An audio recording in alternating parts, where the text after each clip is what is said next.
A beautiful morning po sa inyong lahat. Kumusta na po kayo?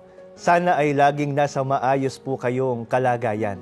Ang madalas na nasa isipan ng tao kung ang pag-uusapan ay pamana, ay mga material na bagay, properties, salapi at mga katulad nito. Pero para sa mga tunay na Kristiyano, may higit na pakikinabangang dapat maisalin o maipamana ng mga magulang sa kanilang mga anak at sa mga susunod pang henerasyon ng kanilang angkan. Alin po kaya yon? Ito ang mababasa sa Deuteronomio sa 4:9. Pero mag-ingat kayo, huwag ninyong kalilimutan ang mga bagay na inyong nakita na ginawa ng Panginoon. Kailangang manatili ito sa inyong mga puso habang nabubuhay kayo. Sabihin ninyo ito sa inyong mga anak at mga apo.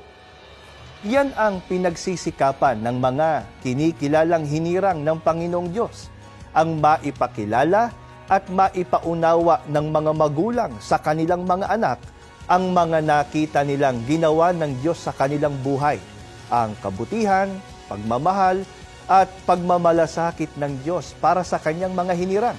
Kaya ang pinakamahalagang maipamana ng mga magulang sa kanilang mga anak at mga apo ay ang tunay na pagkakilala sa tunay na Diyos at pagsampalataya sa kanyang mga dalisay na aral na nakasulat sa Biblia.